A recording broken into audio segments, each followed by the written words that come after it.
If you ever find a hiking trail that suddenly becomes too quiet, turn around immediately. Most people don't. That's why some of them are never found. Every summer, thousands of people disappear in forests and mountain ranges. Most are rescued. Some are found days later. And some simply stop existing. This is one of those stories. I never believed the stories about missing hikers. People get lost, they panic, they make bad decisions. Simple. That's exactly what I told myself when my friend Tyler convinced me to spend 3 days hiking through Black Ridge National Forest. The trail wasn't difficult, popular enough that we'd pass another group every hour or so. Cell service disappeared after the first mile, but that was normal. Everything felt ordinary. Until the first sign. Not a warning sign, a trail marker. Someone had scratched a message into the wood. "Don't follow whistles." Tyler laughed. Somebody's idea of a horror prank. I laughed too. But someone had carved those words deep enough to split the wood. Not written with a marker, not spray paint. A knife. Hard enough to break the grain. Who spends that much effort on a joke? We kept hiking. About an hour later, the forest became unnaturally quiet. No birds, no insects, no wind. Just our footsteps. Tyler noticed first. "You hear that?" "I don't hear anything." Exactly. He wasn't wrong. I've spent enough time outdoors to know forests are never completely silent. Never. Then, a whistle. Soft. 3 notes. Far uphill. Tyler stopped. "You hear that?" I nodded. Could have been another hiker, could have been someone calling their dog. Then it came again. Closer. Same 3 notes. No voice afterward, just whistling. I remembered the trail marker. Don't follow whistles. Ridiculous. Except, without realizing it, both of us had already turned toward the sound. Almost like our bodies reacted before our brains did. I forced myself to keep walking down the trail.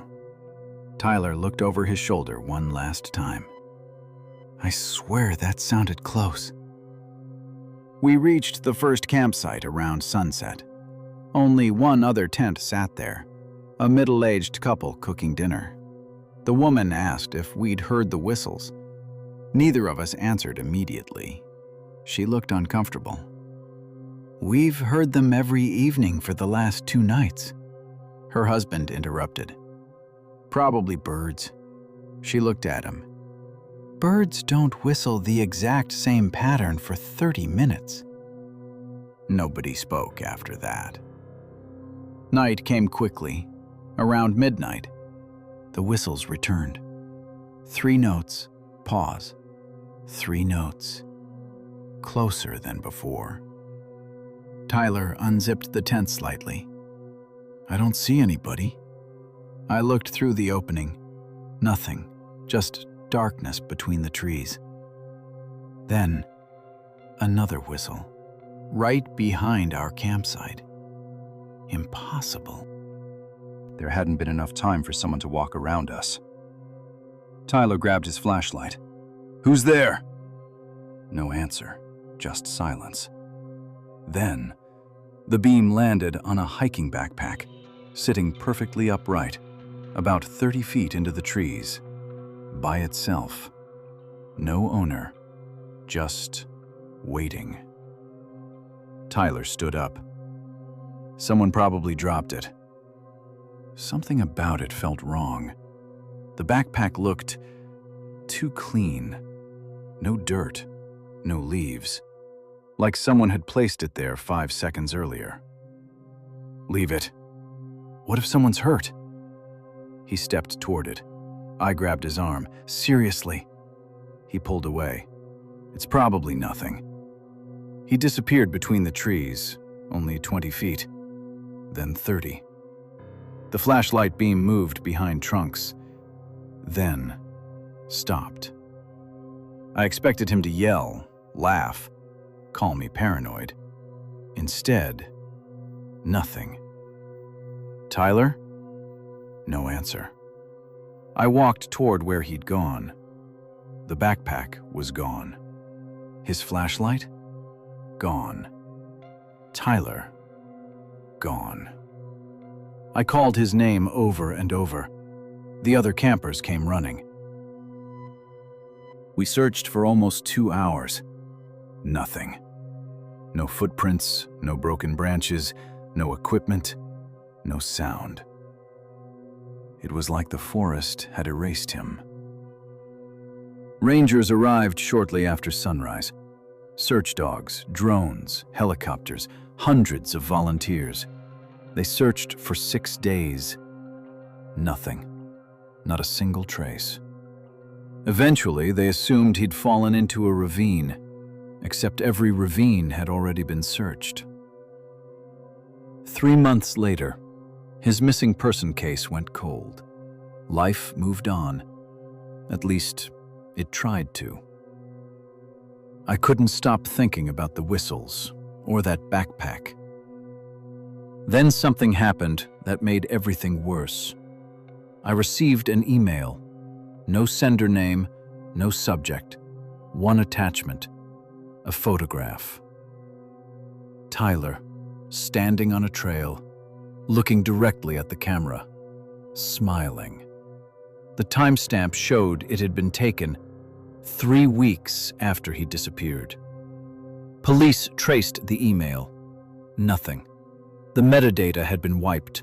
The location couldn't be identified. People assumed someone had edited the image.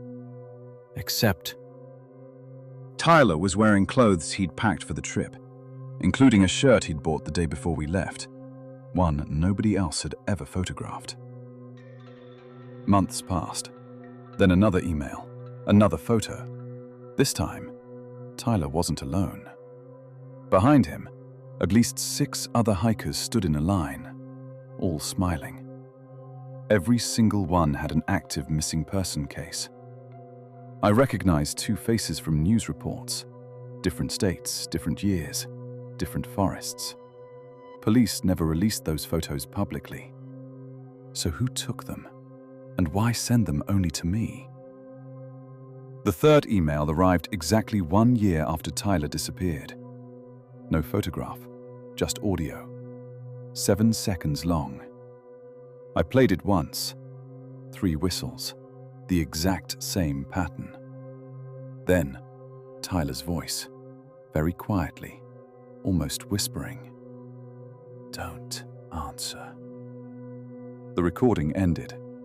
Police analyzed it, confirmed it was almost certainly Tyler, but they couldn't determine when it had been recorded or where. That should have been the end, except last summer, I made the mistake of returning to Black Ridge.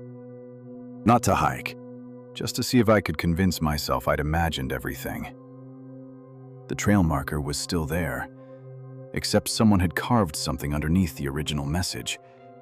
It hadn't been there before. The wood was fresh. The cuts were new. It read, "Too late if you hear them twice." I stared at it for several seconds. Then, from somewhere uphill, 3 familiar notes echoed through the trees, exactly the same distance, exactly the same rhythm. I didn't look. I turned around immediately, walked back toward the parking lot, never ran, never looked behind me. But the whistles followed, always staying the same distance away, never getting closer, never falling behind, only stopping the exact moment I reached my car. I've never gone back, but every June, around the anniversary of Tyler's disappearance, I wake up to a voicemail, always from a different number, always exactly 7 seconds long. 3 whistles, silence. And just before the recording ends, a voice that sounds almost like Tyler, quietly asking, "Can you hear me now?" Search and rescue teams tell you to stay where you are if you get lost. They never explain what happens when someone finds you first. Every summer, rescue teams recover hikers who vanished for days. Most come back dehydrated, confused, exhausted. But every so often, one comes back perfectly healthy. Too healthy. And those are the ones people stop talking about. My brother Ethan disappeared on the 3rd day of our hike through the Cascade Mountains. There were 4 of us. Me, Ethan, our friend Josh, and Emily. The weather was perfect. Blue sky, warm air, the kind of weekend that fills every trailhead before sunrise. We weren't climbing anything dangerous, just a 3-day loop through old-growth forest with a few alpine lakes. The first 2 days were uneventful, until the morning of day 3. Ethan wasn't in his tent. His boots were gone. His backpack was still inside. His phone sat next to his sleeping bag. His wallet. His jacket. Everything. Except him. At first, we assumed he'd gone to the bathroom. 20 minutes passed, then 40. We started calling his name. Nothing. Josh climbed onto a boulder overlooking the valley. No movement. Emily found something strange near camp. Fresh footprints, bare feet, walking away from Ethan's tent. Perfectly straight. No hesitation, no signs of panic. No return tracks. Just one set leading into the trees. Who walks barefoot across sharp mountain rocks? We followed them for nearly half a mile. Then they stopped. Not faded, stopped, as if whoever made them simply vanished in the middle of the trail. Search and rescue arrived within hours. Dogs, helicopters, thermal drones. Nothing. No scent after the footprints ended. No blood, no torn clothing. No signs of a fall. The official report called it an unexplained disappearance. After 6 days, they suspended the search. My parents never recovered. Neither did I. 8 months later, the phone rang. It was the sheriff's office. They'd found Ethan, alive. Almost 70 miles away, walking along an empty logging road. When I saw him, I nearly cried. He looked perfect. No cuts, no weight loss. His beard hadn't even grown much. The doctors couldn't explain it. Someone missing in the wilderness for 8 months should have looked half dead. Instead, his blood work was almost flawless. No malnutrition, no infections, no dehydration. As if he'd spent 8 months living comfortably somewhere. Everyone wanted answers. Where had he been? Who helped him? How did he survive? Ethan couldn't answer. He claimed he remembered almost nothing, just waking up alone in the forest, then walking until he found the road. The police believed memory loss caused by trauma. The media loved the story. The miracle survivor. But something was wrong. Not obvious at first. Little things. He blinked less. He stopped laughing. His favorite foods suddenly tasted different. He no longer listened to music. He stared out windows for hours. Sometimes, I'd catch him looking at family photographs. Not emotionally. Almost like he was studying strangers. One evening, I asked him something only we knew. When we were kids, who broke Dad's fishing rod? He looked at me, smiled. You did. Wrong. He had. We laughed about it for years. I figured trauma had damaged his memory. Then Mom noticed something stranger. Ethan no longer had the scar on his shoulder. A bicycle accident when he was 12. The scar had always been there. Now, perfect skin. Doctors insisted scars sometimes fade. Not scars like that. Not completely. Then came the dreams. Every night, I'd wake around 3 and hear footsteps downstairs. One night, I followed them. Ethan stood in the backyard, barefoot, facing the forest behind our house, completely still. He remained there for almost an hour, not moving, not shivering, just watching the trees. Then, he quietly whistled 3 notes, waited, whistled again. My blood froze. Somewhere beyond the tree line, something answered. The exact same whistle. Ethan smiled and whispered, "Not yet." The next morning, he acted like nothing happened. Denied leaving the house, denied whistling. I started locking my bedroom door. Weeks later, missing people reports began appearing online. 3 hikers, different trails, same county. 1 fisherman, a park ranger, 2 campers. No evidence, no bodies. One night, I couldn't sleep. Around 2 in the morning, I heard our back door open. This time, I followed Ethan. He walked through the woods without a flashlight, never stumbling, never slowing down, as if he knew every tree. I stayed 50 feet behind. Eventually, he entered a clearing. Moonlight covered the grass. Someone was already waiting there. A man wearing torn hiking clothes, thin, covered in dirt.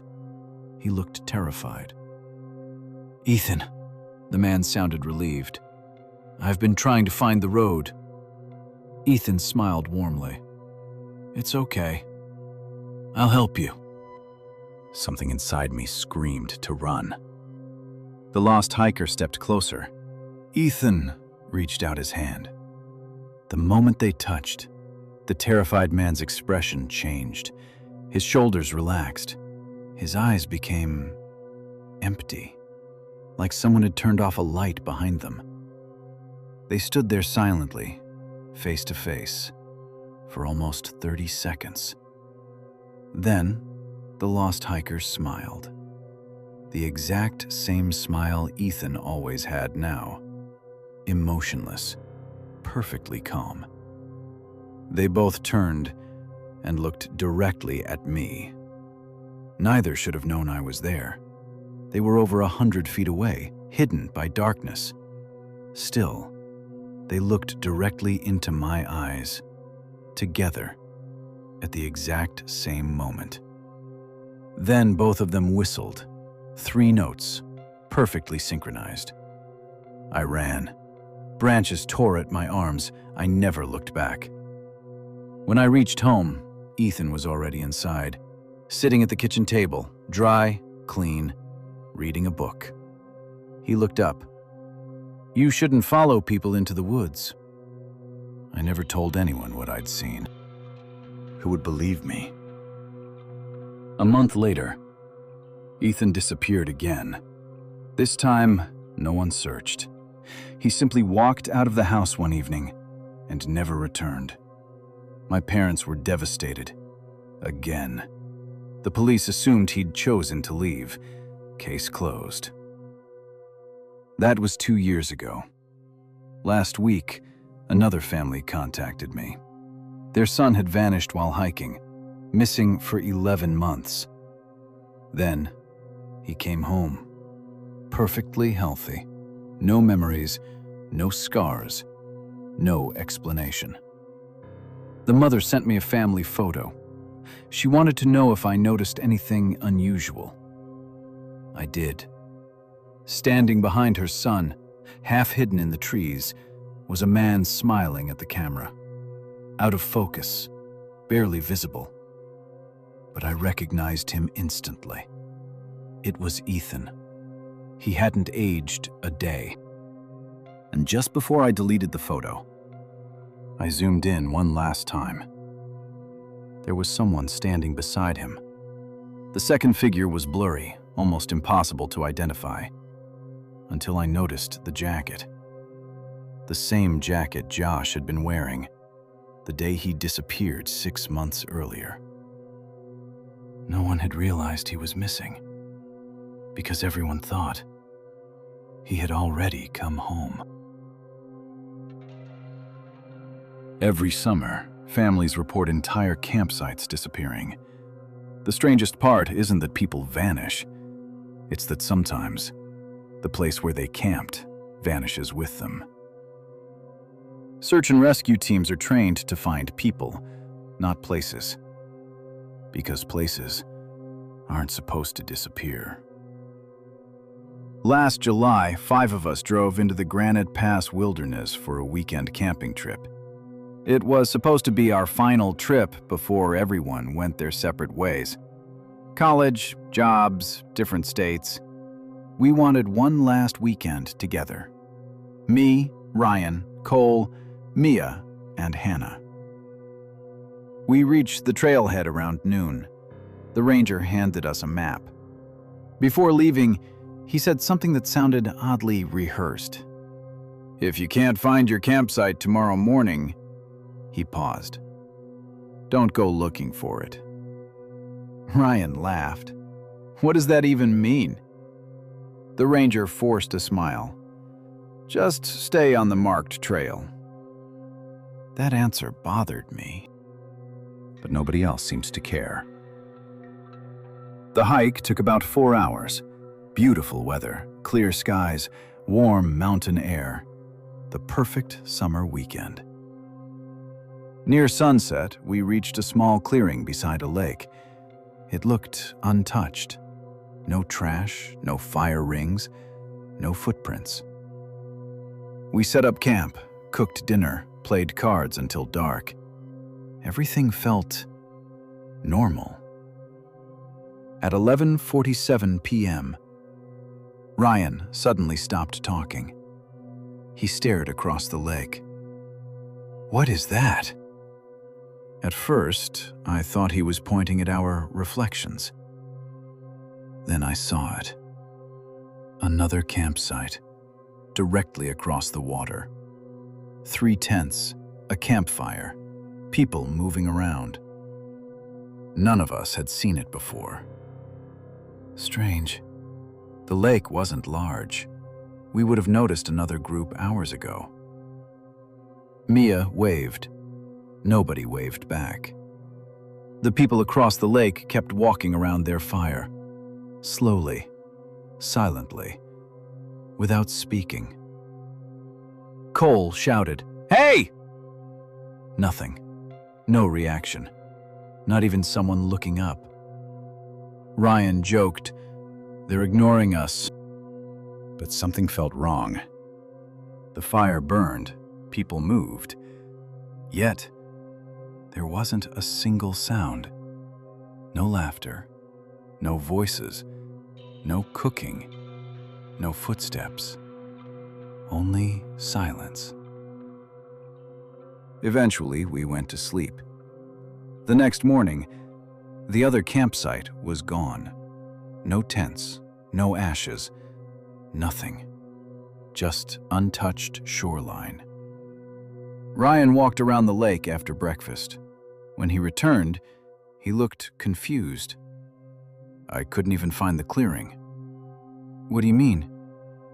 "The lake doesn't go that far." We laughed. He insisted he wasn't joking. I walked the entire shoreline.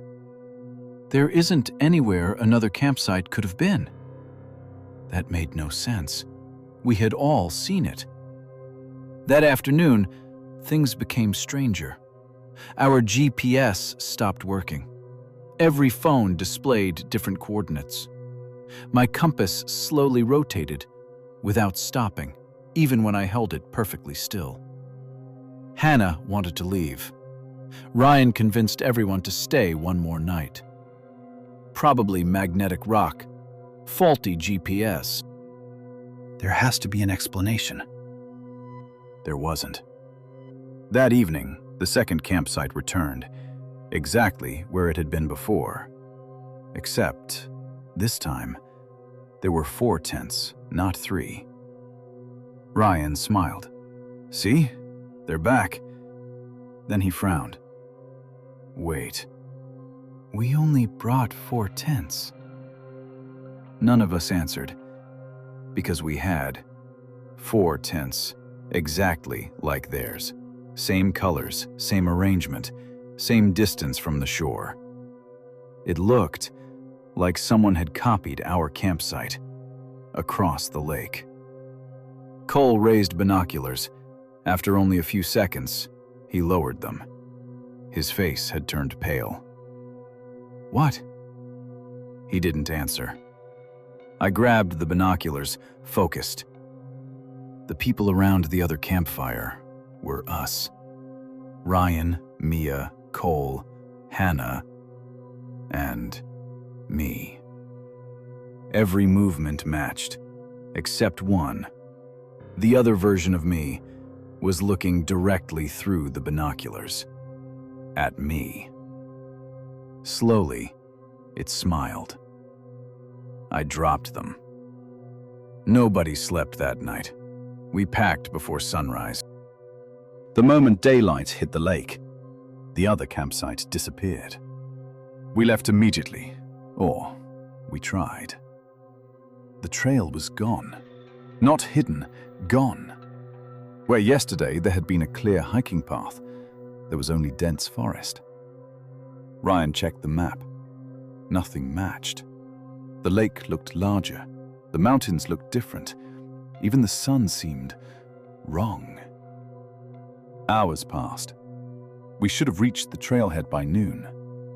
Instead, we returned to our own campsite, without ever turning around. Same fire pit, same tents, same backpacks. Ryan laughed nervously. We walked in a circle. Except, the ashes in our fire pit were cold. Ice cold. Like they hadn't burned for days. Mia noticed something lying beside the tents. A newspaper, completely dry. The date was 6 days ahead. At first, we thought it was some elaborate prank. Then we started reading. The front page wasn't important. The local section was. There was a small article. 5 hikers still missing after search enters 6th day. There was a photograph. Us. The exact picture we'd taken at the trailhead. Yesterday. No. 6 days ago, according to the newspaper. Nobody spoke. Ryan folded it, stuffed it into his backpack. We leave. Now. This time, we found the trail. 3 hours later, we reached the parking lot, except our car wasn't there. Neither were any others. The entire parking area was empty. Fresh weeds grew through cracked pavement. The ranger station was abandoned, windows broken, signs faded, as if nobody had worked there in years. Then we heard engines, search vehicles, helicopters, people shouting. Not at us, past us, straight toward the mountain. We ran toward them. Nobody reacted. We screamed, waved, stood directly in front of a rescue truck. It drove straight through us, not around us, through us, like we weren't there. Mia started crying. The helicopter circled overhead. A loudspeaker echoed across the valley.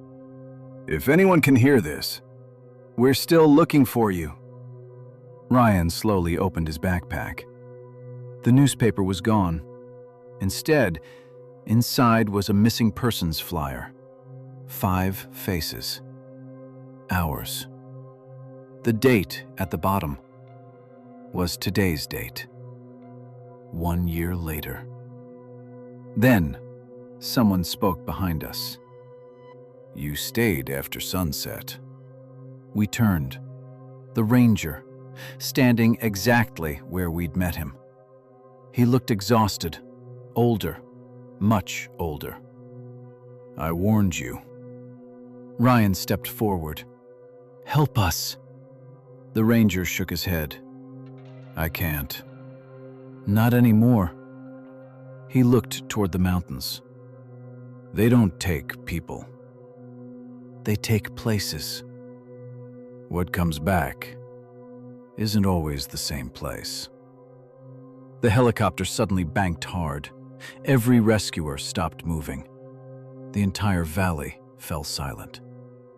Across the empty parking lot, 5 people were standing beside our SUV, watching us. They looked exactly like us, only cleaner, healthier, smiling. The other Ryan raised a hand and pressed the unlock button on the keys. Our SUV's lights flashed. All 5 of them climbed inside. The engine started. Before driving away, the other version of me looked through the windshield, raised one finger to his lips, and smiled. The rescue teams never looked in their direction. It was as if they couldn't even see the vehicle. Within seconds, the SUV disappeared around the mountain road. The ranger whispered, "They're going home." I asked him the question that still keeps me awake every night. What happens to us? He didn't answer immediately. Instead, he looked at the empty highway, at the place where our doubles had vanished. Then he quietly said, "They already replaced you."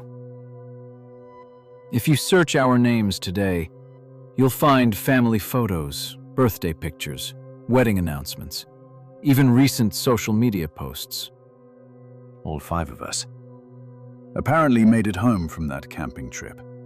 Our parents never reported us missing. Our friends still celebrate our birthdays. Our employers think we go to work every Monday. According to the entire world, we survived. Which means the 5 people still trapped somewhere beyond Granite Pass aren't the ones anyone is looking for.